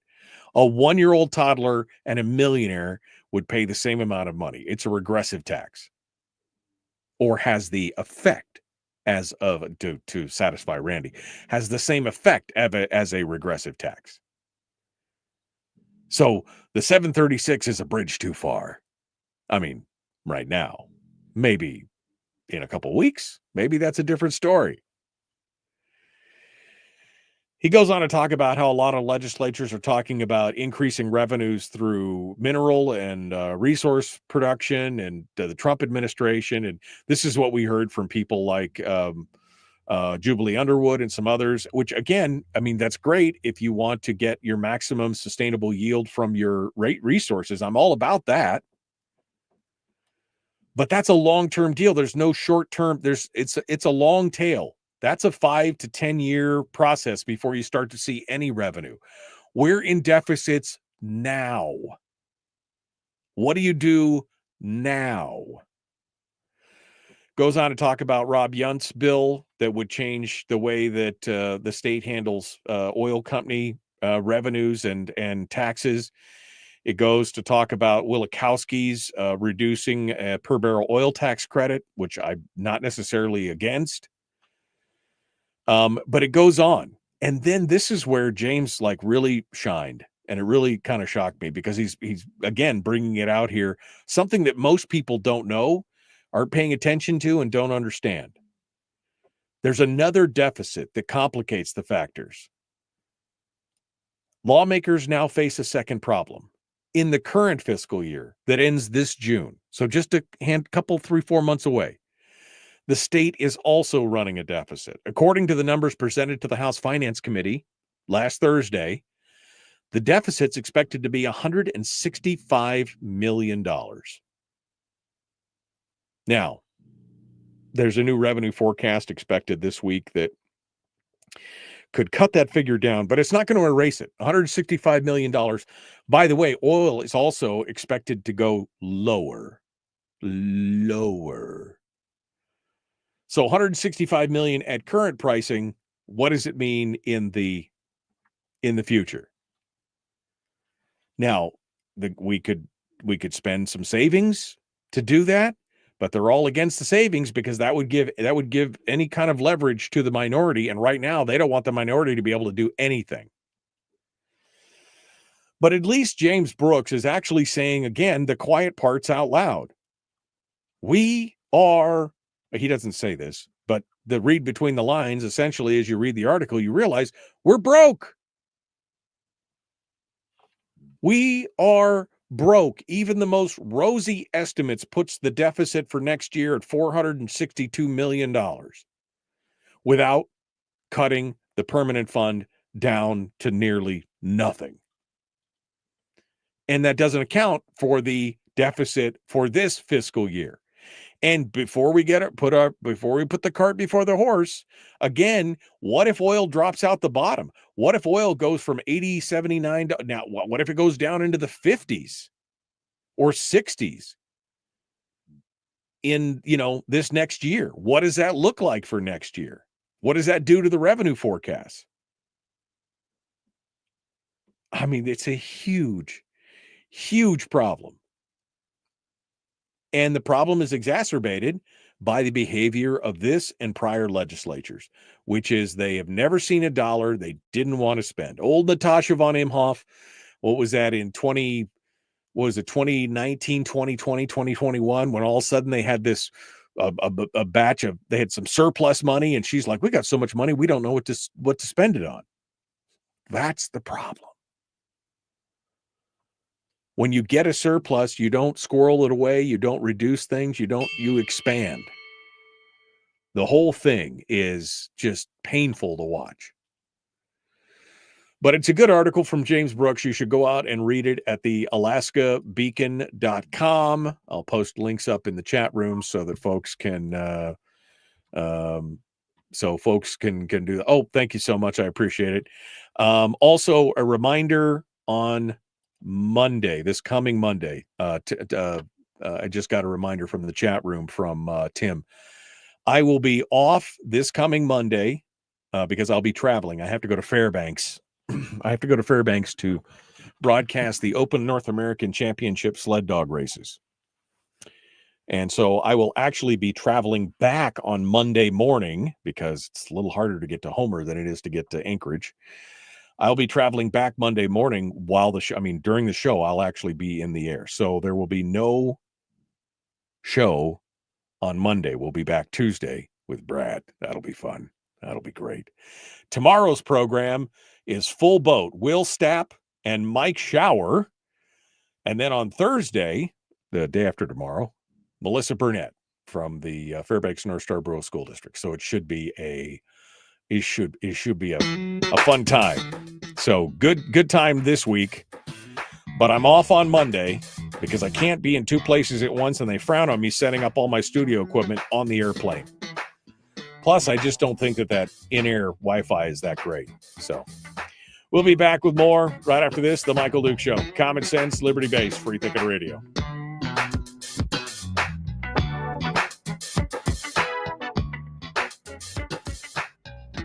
We're broadcasting live through a series of tubes. Allowing all of these entities to provide streaming stuff going on the internet. Well, it's kind of hard to explain. Sorry. Streaming live every weekday morning on Facebook Live and MichaelDukesShow.com. Okay. Let me, what do I got here? What have I got? All right, let me, I'm trying to get everything set up here for Chris Story. All right. I know Brian's like, what? No corporate jet? I know I've been watching Criminal Minds and I'm just like, man, I want the jet. I just want the jet so I can, see you on the jet in 30 minutes. We'll just go out there and I can do the whole thing while we're flying. That'd be great. That'd be great. Anyway, yeah, no corporate jet. Melissa says it's radio. We can't afford private jet. We could barely afford private cars in radio. Come on, get it together. Yeah, it is going to be warm for ONAC. I looked at the forecast and I was like, is it going to be super cold? Because I'm not looking forward to that. But no, it's going to be between 10 and 20 degrees the whole weekend, which is I'm okay with. I mean, it's bad for the dogs, but hey, this is about me. It's not about the dog. I'm a wuss, man. I got to tell you, now I'm wussing out. I'm like, I just don't like the cold anymore. I don't like it. Don't like it. Live in Alaska. There's some irony there, but I would prefer not to be in the cold. I remember one time I broadcast the ONAC and it was almost 35 below. And I was standing up on top of a building and the wind was whipping around I was on a balcony overlooking the street and the wind was whipping around the building on top of it being cold. It must have been 45 or 50 below. Standing there for 4 hours in one spot. It was the worst ever. But it's there you go. All right, let me I got to get Chris Story. Got to get Chris Story on the line. We got to make sure that happens. I mean, it's unfortunate, but that's just how we roll around here. So let's see if we can get Chris on. I'm joking. I love Chris. Come on, he's my buddy. If you haven't figured it out by now, we love to poke back and forth at each other all the time. All right. There we go. Let's see if it works. Does it work? Ring. No, it didn't work. All right. Dang it. I mean, this is disappointing to say the least. Disappointing. Come. All right. Hold on. All right. I guess I got to call you back one more time because this damn thing's not working. I'll call you back. All right. Hold on. What the actual. All right. Let's try this again. Just have patience because. Oh, for the love of God. For the love of all that is holy. Hold on a second. Can you hear me now? Nope. Can you hear me now? Nope. You call me, okay? Okay. All right, bye. I don't know what's going on with this stupid thing. But it's just one of those things. Can you hear me now? Okay, I'm just going to disconnect everything and I'll call you back because this damn thing is not working. All right. I am about to lose my ever-loving mind over this. Okay, let me try this. This is technology, man. This thing, these things usually work so smooth, but this whole Bluetooth thing, not as good as you would hope, right? It's just not working the way that it's supposed to work. Usually I got it, I thought I got it, the workaround going on pretty well. But for some reason, it doesn't like it. Now, come on. Fingers crossed we get this whole thing going on one more time. Come on. I'm going to have to try this again, Chris. Can you hear me when I'm talking? I can't hear you, but yes. So you can hear me when I'm talking, but I can't hear you. I don't know what is going on with this. I don't know why it's given me such a hard time this morning, but it is one more time. Come on. One more time. No. Felger carb. Chris, I'm going to have to launch the phone lines. 319. You're going to have to call this number. Are you ready? You want me to call you back? Yeah, well, I want you to call my regular phone lines because this is not working. I don't know what's going on. 319-527-3864. Can you call that number, please? 3864. Got it. Okay, it's going to take me a second to get it fired up, so hold on a line here. Or call me back in about 2 minutes. All right. Chris Story. Here we go. The Michael Duke Show. Common sense, liberty-based, free thinking.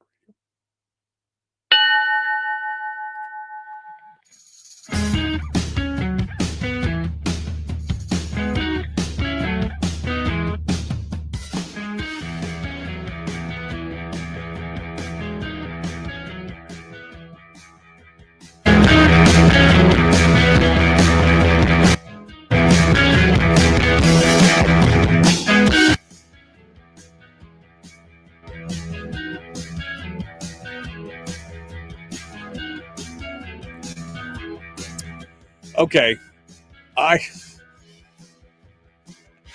just want to break something now. Chris Story is about to join us. We had some technical difficulty with the Bluetooth and the phone and the equipment in the studio and everything. So now Chris has to call in on the regular phone line, like some kind of plebeian peasant. He's got to call in on the regular phone line instead of the super fancy secret bat phone hotline, which is obviously not super secret. It doesn't work right. So what does it matter? Chris, I mean, does it feel like it's Monday? It just feels like a Monday. That's what it feels like. All right. Chris Story, the man from Homer, joins us right now. Dude, I don't even know what to say this morning other than what the heck. I feel like everything was conspiring against me. What's going on, my friend? What's happening with you today? I think it's just a perfect metaphor for what I wanted to talk about. Okay. All right. Well, good. Maybe this was a life lesson that we needed. So what is it what is our lesson for today? Well, I had entitled it very cleverly, Stump. What Stump? Okay. Stump. But what Stump? It Okay. seems like now I should just get right to the point. But yeah, Dr. Joseph Murphy tells a story about a horse and a farmer. And a farmer would drive his horse down this particular road, horse and buggy, every day. And then there was a stump in the middle of the road. And finally, instead of going around it because his horse really whinnied at it and got bothered by it, he took the time to dig out the stump, burnt the stump, filled in the road and leveled it again. And so then his horse wouldn't be bothered. But for the rest of the horse's life, it would whinny when it would get to that exact same spot, even though the stump wasn't there anymore. And so it's just sort of a little story, metaphorical story about the things in our own lives, the things in our minds, maybe things we've gone through that still have artifacts or remnants that we are winning against. That even though the stump is gone, we might still be just sort of grimacing at the idea, or that thought is haunting us from long ago, even though it is long gone. We could be living in the shadow of a wall that doesn't even exist anymore. And I thought that was just a perfect metaphor. And then all of a sudden, we have this technical difficulty this morning that makes me, every time I think about Michael Dukes now, I have an opportunity to just remember how difficult it was to connect with you this morning. But I'm going to choose probably, Michael, not to focus on that. Well, I would hope not. I would hope that this, after all the hundreds of times you've connected to this program, that today was the first time we actually couldn't use what we were supposed to. So, I mean, okay. Yeah, but I mean, I definitely see that where we remember the things in life that scar us or are difficult, but once they're handled, we should just move past them, right? The way things used to be, maybe from childhood, from last week, from last year. Les Brown says, used to be don't make no honey. But so often in our life, and I know this firsthand, there are things that I for years after certain, either a financial issue or whatever it was, would still just be putting it into the matrix of decision making going forward, and go, wait a minute, is there some fear or some, warning sign? Now, sometimes it's good to listen. Sometimes it is good to listen and abide by what you've learned from the past, obviously, but not if it's keeping you from trying again. If those, quote, failures or downfalls or trips and stumbles are keeping you from ever trying to go further than your comfort zone, then that's where okay, I have a problem. So if you identify the stump in your mind, whatever it is that is holding you back or keeping you from even trying to progress to where you'd like to go. A lot of people, when I'm out selling my books or talking to people about the books that I've written and published, I've said striking number of people say, oh, I'd love to write a book. I say, well, why don't you? Well, and we have all of a sudden this stump in our mind, like, I'm not literary, I don't have a degree, I don't have a publisher, I don't have the time, I don't know where the period and the colon goes, I don't know the difference between, Michael, it's like you told me the other day, you don't even know what the word pronoun means. Right. What does it? I'm always look. There's a lot of people that we have these artifacts in our mind that would hold us back from doing something. And then you take somebody like me who don't know no better, just go for it. Because I'm all for nouns. I'm not against nouns. I'm not con nouns. I'm pro nouns. I am pro nouns. So I mean, I'm definitely, we need nouns in our life. Absolutely. If ever there was a they, it is Michael Dukes. True. I'm big enough to be a they, so it's okay. They them. Dumb. Look, we've all had our stumbling blocks. We've all, and it's funny that you mentioned I've always wanted to write a book, but I never have. Why? And I remember, and I don't remember which author it was, and maybe you are familiar with the story, but it was an author who's like, I couldn't type, my handwriting was horrible, I didn't want to, and so he dictated the whole book. I mean, he dictated it, he walked himself through it, he recorded it, and then he sent it to somebody to type up, and then he sent it to an editor. I don't remember who it was. It was a semi-famous author, and they were like, yeah, my first book, I couldn't type it. I couldn't write it out. I needed to speak it. And so he did that. He recorded it on little micro cassettes or whatever, and then sent it to some transcriber to say, transcribe this, and then send it off to an editor from there. But there are ways to over the stump. You can drive around the stump if you have to. Better to pull it out and get it out of the way. But if you have to, you can drive around the stump. I interviewed Vince Stovall recently. A couple times now I've interviewed Vince Stovall. He's amazing. He's an amazing business person and author of over 50 books. And not one of them did he write before he lost his vision. He's completely blind. He went blind and then began his business career and his literary career. And I asked him if I just got this idea that he published 6 books, in the calendar year 2024. He wrote and published 6 books. And a blind guy, how does he accomplish this?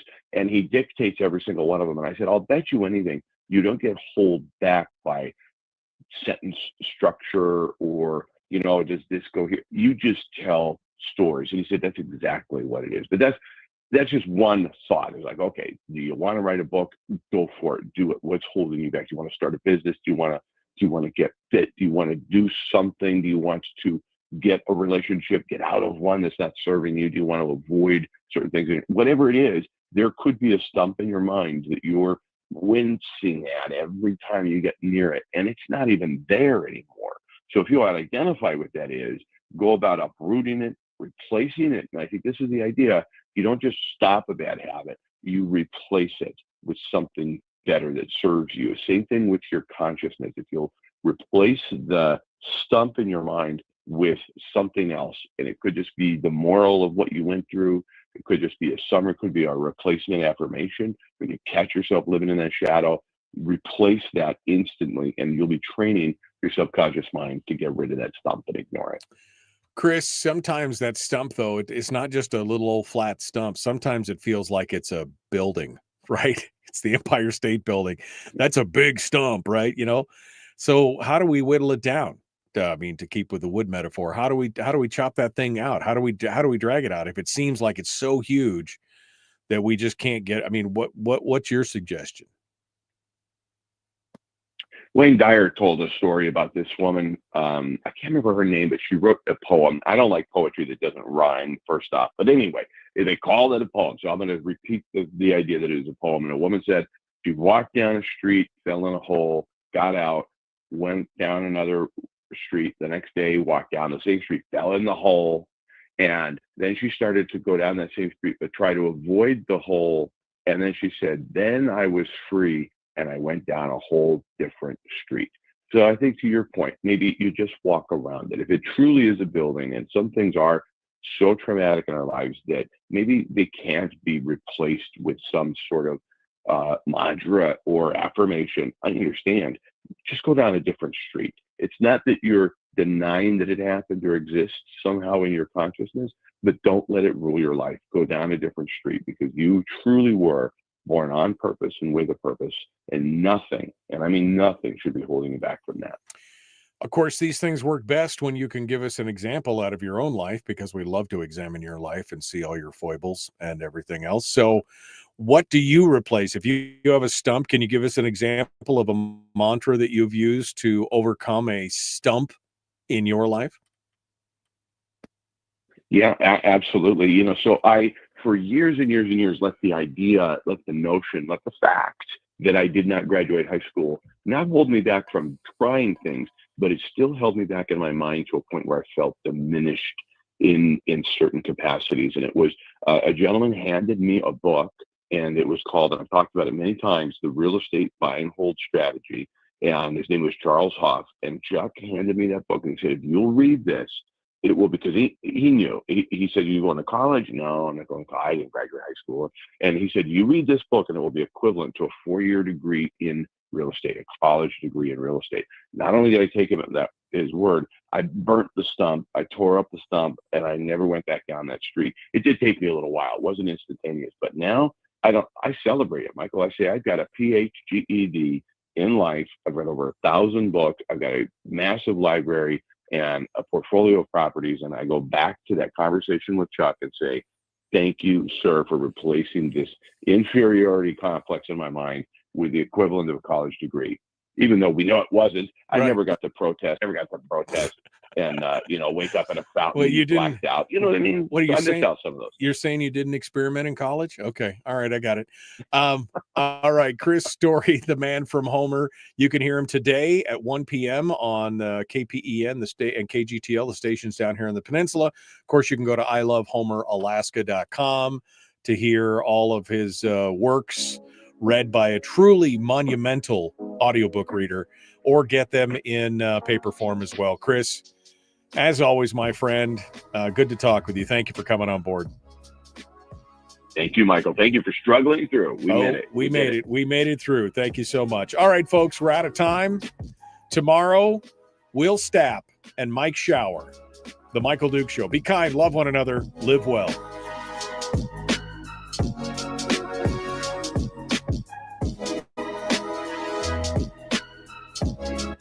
Okay, that does it for me for today.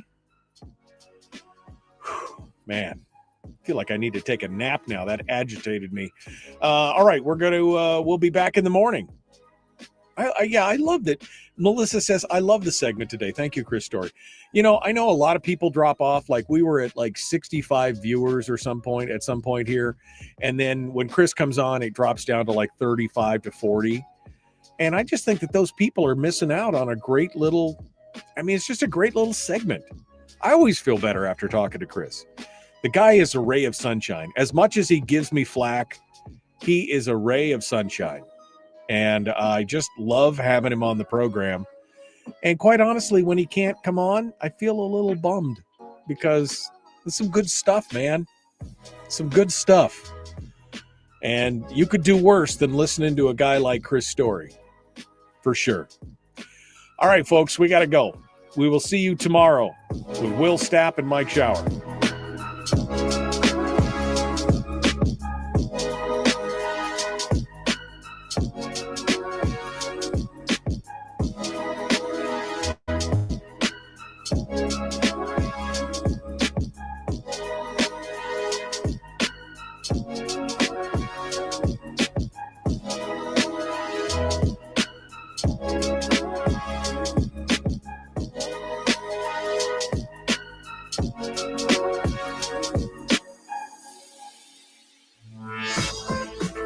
We've shed our terrestrial radio skin, and now we are slimy lizard internet people. Goodbye. It's the Michael Duke Show.